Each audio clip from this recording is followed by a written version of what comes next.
Hi friends, welcome back to channel SciTech.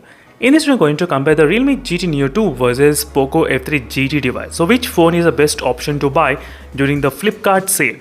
Yes friends, I'm getting few comments regarding these both phones and few of the users, they are really confused which phone to buy. So should they buy the Poco F3 GT or should they buy the Realme GT Neo 2? So that's what this video is about. I'll try to give the quick idea of which phone is the best option to buy right now during the Flipkart sale. So first thing is regarding the price. The price and the offers are kind of very close to each other in terms of the price range. So right now Poco F3 GT is available for about 26,999 and 8GB RAM variant is available for about 28,999, so which is kind of close to 29,000. And in the Realme GT Neo 2 the price can come down close to I think 28,000 if you minus 4,000 because of credit instant discount is available on the Realme GT Neo 2. So price is kind of 1,000 differences there between these both phones. So by keeping this price thing in mind, I'll try to compare in every category which phone is the best option to buy in each category. So first thing regarding the performance. So the Realme GT Neo 2 has got Snapdragon 870 chipset and Poco F3 GT has got the Dimensity 1200 chipset. So definitely both phones are really good and very powerful, but in case if you ask me for heavy gaming and long-term usage, I mean maybe 3 to 4 years if you're planning to buy a smartphone to use, I will definitely prefer the Snapdragon processors. And next thing, in case if you want the trigger options, in case you are a gamer and if you want to use these triggers for the game experience, or maybe if you are having that kind of intention, then you can definitely choose the Poco F3 GT, not an issue. But only for this kind of heavy gaming, intense kind of usage and stable performance, Snapdragon 870 is quite better, because I've been using the Snapdragon 870 and Dimensity 1200 for the past 6 months and maybe 5 months usage. So that's what I didn't understand. For heavy usage only, I'll recommend the Snapdragon 870. Maybe for 3 years of usage or for 4 years of usage, long term. For normal to medium, even Dimensity 1200 is not bad, it's also really good, but you cannot expect slightly kind of performance as Snapdragon.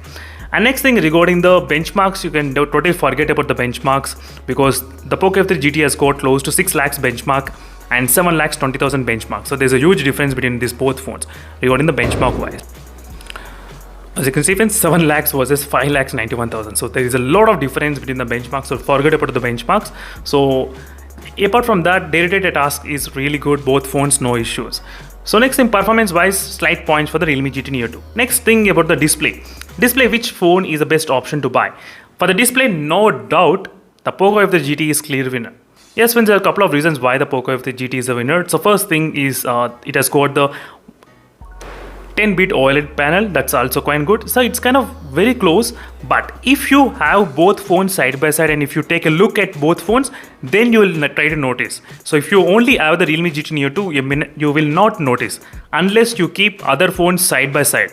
That's what I'm trying to mention friends. If you watch personally, not in the camera as well, if you watch personally only, then you will be able to feel the OLED panel in this Poco F3 GT is really good. So that's one point. And next thing, having high touch sampling rate 480 Hz. You may say this guy's got 600 Hz touch sampling rate, but practically I'm getting only 300 Hz touch sampling rate. So keep that touch sampling rate aside. And Netflix HDR is supported in this device. So right now we do have only HD support in the Realme GT Neo 2. So I'm a kind of person who likes to watch a lot of entertainment content. So HDR is really good in the Poco F3 GT. And apart from that, this phone supports high refresh rate games. Yes, high refresh rate games. Even if you download high refresh rate games in the Realme GT Neo 2, few games will not be able to play. That's another problem with the Realme UI. So where the Realme UI need to be fixed as soon as possible. But it's been quite a while this problem existing in the Realme GT Neo 2, but still the problem did not get fixed. That's something you should definitely understand. So display segment, Poco F3 GT. Battery backup and the charging speed. So in this segment, battery backup kind of very close, not a huge difference regarding both phones battery backup, but charging speed is pretty fast in the Realme GT Neo 2. Realme GT Neo 2 can get full charge within kind of close to exactly, let me try to guess, 34 minutes and 35 minutes. 35 minutes, 45 minutes, 5000 mAh of battery. 10 minutes difference is there. 67 watts, 65 watts. So 35 minutes and 45 minutes to charge fully 100%. Battery backup, if you ask me, similar kind of screen on times I'm getting, not a huge difference between the screen on times between both phones. Anyway, it's not a huge difference I would say. So battery backup and the charging speed, it's kind of balanced, slightly advantage in the Realme GT Neo 2 for the better charging speed. Battery backup, same and equal I'm getting, not a huge difference. Camera wise, which phone is the best option? In my opinion, I would say both phones are not that great, okay? Both phones are not great, but if you ask me which phone is really good in the camera, slight advantage for the Realme GT Neo 2, just a little bit only. If it's not a huge, I would say just a little bit. So there are a couple of things why I did mention like that. Let me try to show you why. So in the 4K, we do have the option of recording 4K 60 FPS as well, in case as a future-proof option. In case if you want to record, you do have the 4K 60 FPS, no issues, and slightly low-light photography is slightly good in the Realme GT Neo 2. That's kind of better.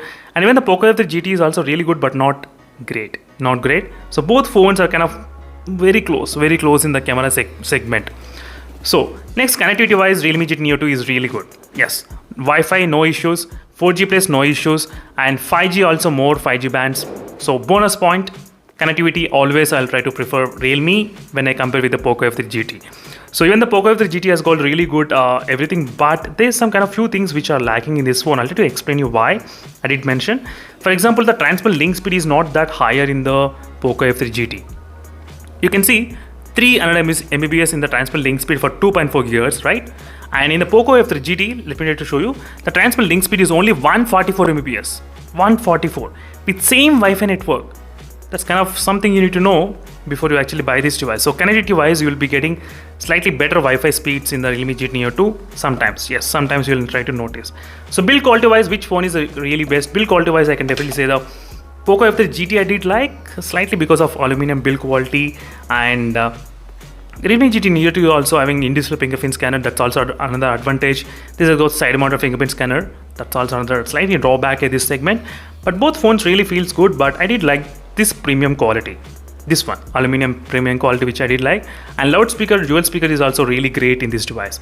Not only that, there's something you should know regarding the proximity sensor is also not present in this device. So which are something you should definitely understand. Let me show you the proximity sensor. As you can see, there's no proximity sensor. There's no physical proximity sensor in this phone. Physical, there's no. It depends upon the gyroscope and other sensors. Sometimes it gets freeze like that. Sometimes there will be some kind of sensor issues. Right now, as you can see, there's no covering, but still light is not offing. Right now it's offing, as you can see. It's kind of not that consistent fan sometimes. So that's another something you should know regarding the build quality wise. So we do have the IR blaster, that's another thing, and triggers also main thing. Pretty good sound and RGB light effects also. So regarding the updates, I do appreciate the Realme updates because Realme can give the every month updates. Every month I'll be getting the security patch updates. So they will be constantly fixing the issues and bugs, everything. But whereas the Redmi and Poco and Mi, they'll give the updates for every few months. I mean 2 months, maybe 3 months. Because right now it's running August security patch update. August month, guys, August. Because right now it's November, as you can see, 19th. But till now I did not get any update. It's been close to 80-90 days, no update, not even single update in this device. Till now I did not get any update. As you can see, no updates. So in the update segment, it will be really slow in the Poco F3 GT, whereas the Realme GT Neo 2 is really good, far better in the updates. Every month I will be getting. Right now I'm running October security patch update. Still I did not get the November, but still it's really better than the Poco F3 GT. And this keeps on fixing constant things. Every month they'll be fixing few things. That's what we need. So this, friends, is a quick comparison between both phones, and this is my final conclusion about this both devices. So performance wise, Realme GT Neo 2 display, Poco F3 GT. Battery and the battery backup both are same, charging Realme GT Neo 2. Camera wise, both are very close, but slight points for the Realme GT Neo 2. Connectivity, Realme GT Neo 2, yes, more 5G bands and better Wi-Fi connectivity and low ping values. And build quality wise, Poco F3 GT, but proximity sensor not there in this device. So don't forget updates, Realme GT Neo 2. That's it, friends. This is a quick comparison between both phones, and I hope you understand all my points. And after using for long term, not using for 1 day, not using for 3 days, but long time, only I have used this both devices, then only I will be able to make this kind of conclusions. That's it, friends. Thank you for watching. Stay tuned for more updates. In case if you're having any other queries, let me know in the comment section. Meanwhile, signing off. Bye.